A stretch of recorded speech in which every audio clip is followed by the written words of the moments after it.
To get started, let's talk about teacher retention and recruitment. Are you guys fully staffed for this year? We are. We have some specialty areas that we're still looking for, but overall we are fully staffed. 140 new teachers to the district, so we're excited to have them for this upcoming school year. What have you guys done in regard to getting these new teachers and keeping teachers who are already here? A couple of things. We allowed our board allowed us to bring in teachers on a greater step if they had experience, so we take people up to 15 steps in the district. We have Career Ladder program, which was sponsored by the state. We were one of the first to get involved in that. We had over 500 employees take advantage of it last school year. We have even more signed up for this school year, where if they put in 100 hours outside of the school day towards student achievement, they could get up to $5,000 extra salary.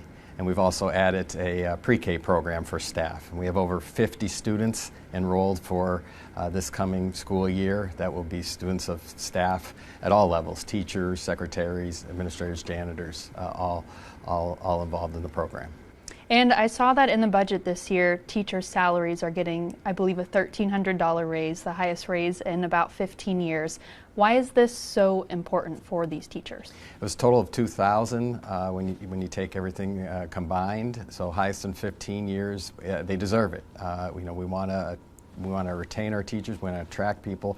At the end of the day, they are the talent. They are with kids each and every day, making a difference in their lives. So we have to give them the respect they deserve, and many times it's with the salary we pay them. So I also wanted to hit on facility updates. I know that Ryan had mentioned that there were some with that Kids First bond initiative or bond issue that was passed. Can you talk a little bit about the projects being done with that and the status of those right now? We have a lot going on.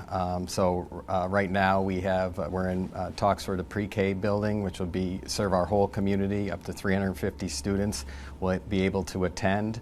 We're going to renovate both middle schools, which we've made some changes this summer. We have Thorpe Gordon STEM Academy, which is opening for the first time this school year, 23-24 school year. We put 540 interactive boards in classrooms pre-K to 8 and also at JCAC. So a lot of changes. We're also expanding Nichols Career Center to add cosmetology and a building trades program. And what's the timeline on these projects? Like, are the middle school renovations almost complete, or when will they be done? They'll be done over 2 phases. Phase 1 will be next summer, and Phase 2 will be the following summer. They're such large buildings that we had to break it up. We couldn't be able to do all of that in one summer. Is there anything that has been completed this summer and people can expect to see it new this school year? The biggest thing is the interactive boards in the classroom. So the teachers have been training on that new technology throughout the summer and even today. So 540 boards our tech department assembled, got together, and up and running. So we're excited for kids to have that classroom experience. Are there any other projects aside from the Kids First that have been happening this summer? We're opening our new athletic facilities at Cap City High School. It'll be the first time that the students will be able to play on campus for their sports. Football, soccer did a little bit, but the first time the fall sports will be able to be played there. So we're excited even to have that facility for our kids. Yeah, that's great. Moving on to student safety, I wanted to hit on, I know you guys have been in the process of testing buildings for lead. Where is that process at right now, and have some of those that it was found been fixed? Yes, we where we did find it, we have to remediate those areas so that way it's safe for kids. And then in the buildings that haven't been tested, we'll be doing those tests throughout this school year into next summer to comply with the provisions of the law. And just to clarify, they weren't in like any drinking water, it was elsewhere, correct? Yeah, faucets and sink areas. But those have been fixed prior to yes. the school year? Yep. Okay. Still continuing with safety, does the Jefferson City School District have school resource officers? We do, yep. We have 7 officers currently assigned throughout the district. We have a great relationship with Jeff City Police Department. Our officers are skilled with working with kids, and the police department specifically placed them for their talents in those areas. So it's a great relationship, and we're thankful that we have it, and have our community support it. What are the biggest responsibilities or goals for having those school resource officers around? I think the number one priority is to keep kids safe. And by doing that, it's just not policing, it's relationships with students and their ability to be someone to talk to and trusted authority figure where if a kid reaches out for help, they can help them. How many, you said there are 7, where are they placed at throughout the district? Throughout the district, I'd rather not get into specifics, but they are more secondary focused. I think their proximity to all the buildings and the response times, when you talk about 18 schools, are within a couple minutes, even if they're not covering a specific building. How much is the school district paying for these SROs? What percentage? We split the difference with the city, so the city supports half and we do the other half. Do you have a number for that by chance? I do not. What's the entry protocol for who can get into all the district's buildings? We have secure vestibules in our buildings, so they would check into that secure area and have a conversation. If they're picking up a kid for an appointment, the child will come out and then they would sign them out of the building, but the parent wouldn't enter the building. Now, if they had a specific appointment, then we would allow access. But outside of that, the vestibules have allowed us another layer of safety. Is that at every school in the district? Yep. And can you talk, I've heard you guys are using a new school safety app through Raptor Tech. Can you talk just a little bit about that and what your intentions are with that? It will allow the staff and administration as well as the police that are in the school buildings able to respond quickly and more efficiently if there is an emergency within the building. What are your goals for that? How are you hoping it helps the district? I think communication is always a great thing, so the more interactive scenarios we have where staff can report things in a quicker fashion, whether it be a fight or a bullying scenario, that adults can respond and make the situation safer for kids, then that's what we want. Are there any other security updates that have happened either through the last year or over the summer that could help ease parents' minds? I think we're always constantly trying to improve our safety for our kids. I think the one thing I can encourage parents to do is if there is a scenario that they're ever concerned about, that they reach out to us immediately so that we can respond. How should parents feel sending their kids off to school this year? Should they feel confident about the safety of their children? I think they should be excited to provide their kids with a great school year. 23-24 school year. We have 8,500 students coming into our district, 18 buildings, so we're looking for everyone to have a great experience. I wanted to hit on transportation as well. I noticed we had previously reported the Missouri State Highway Patrol deemed some buses defective or unusable. Have those been fixed? Yes, we were not thrilled with the inspections, but also was an opportunity to improve the buses that are in place with First Student. So they were brought to their attention. They fixed them, and hopefully in the future we'll correct those before the inspections when we see things of that nature that are not a safe scenario.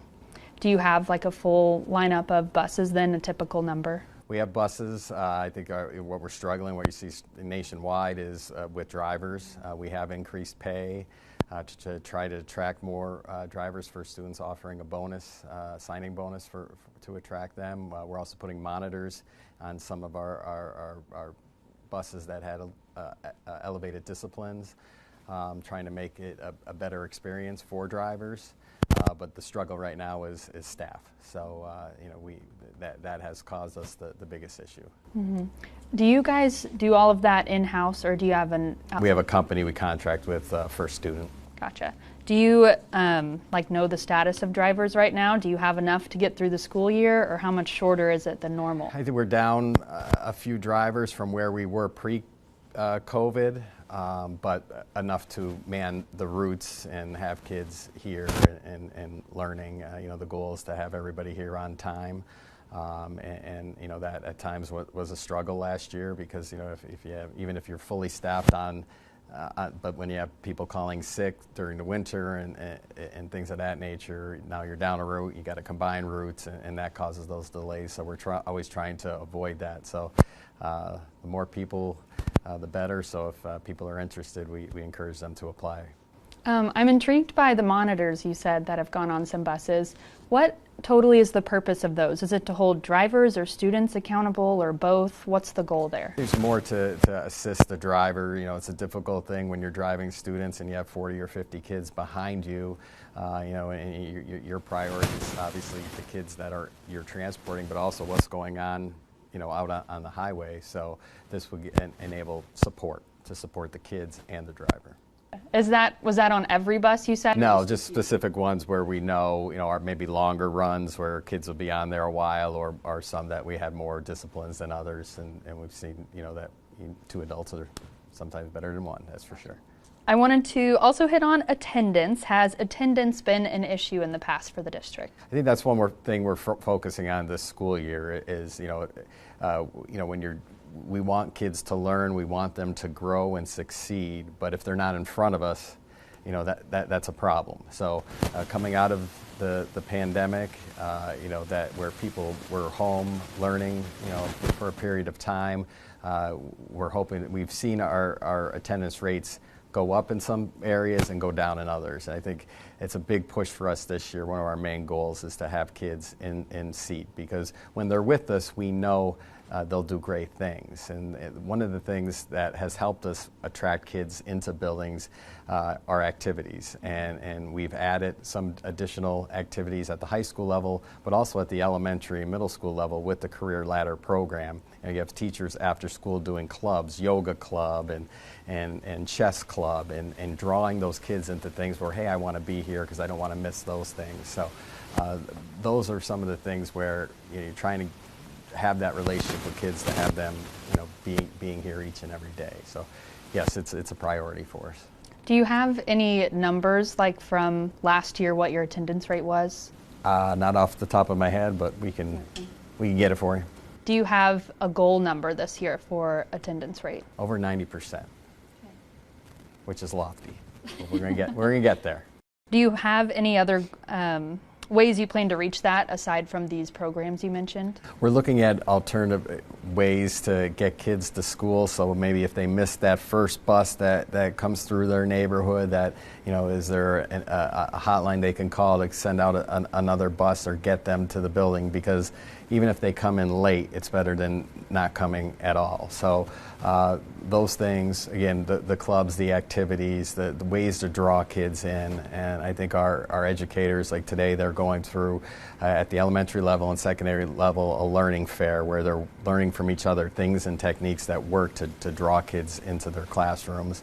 We put a lot of time into that and throughout trainings last year. And something else that's been down since the pandemic all over the place is test scores. Where have you guys been at in regard to test scores, and where would you like to be? I think we're never happy with the results. We always want to do better.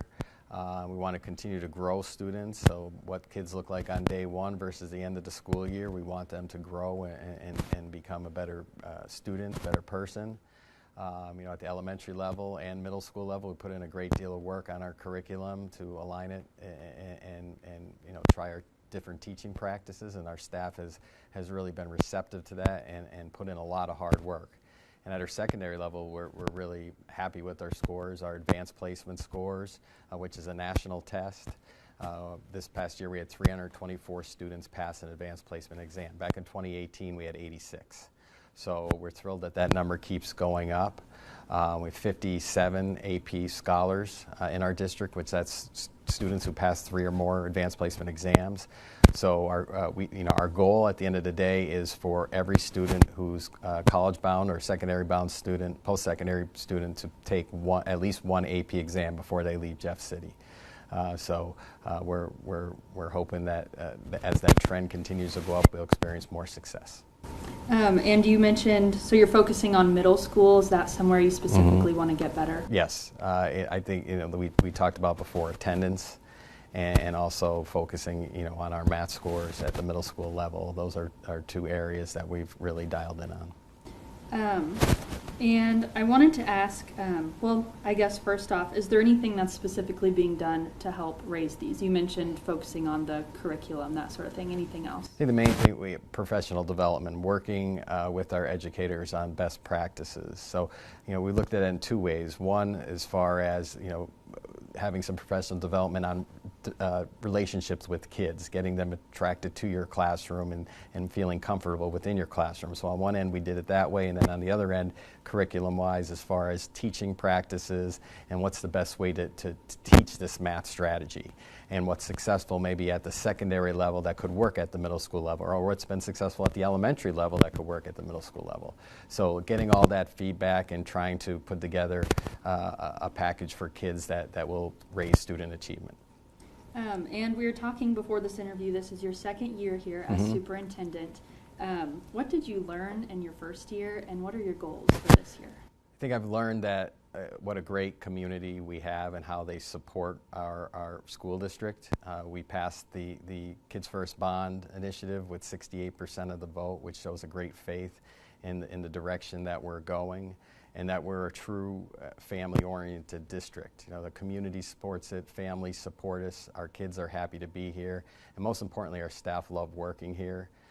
Goals for the future is to continue that championship atmosphere that we focused on from day one. We want our staff to feel like they're in an environment where people care about them, that we have a great culture, and that we have this championship mentality and have high expectations for our kids, for our staff, even for the superintendent, and just continue that path of success as we move forward. My final question for you, circling back to safety a little bit. I mean, that's been headlines everywhere, student safety, school safety. What should parents know sending their kids to school this year about the safety measures and the safety of their children? I think that to have an open communication at all times with their child and have that trust with them, where if there's anything out of the ordinary, if a kid is feeling bullied or sees something that just doesn't sound good, that they have the ability to talk to their kid and then get that information to us.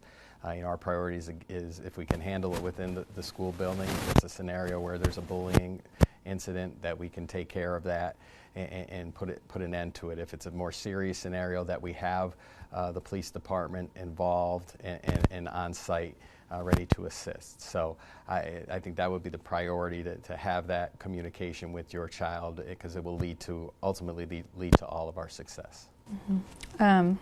All right. Is there anything else that you think I should know for this, or parents at home should know?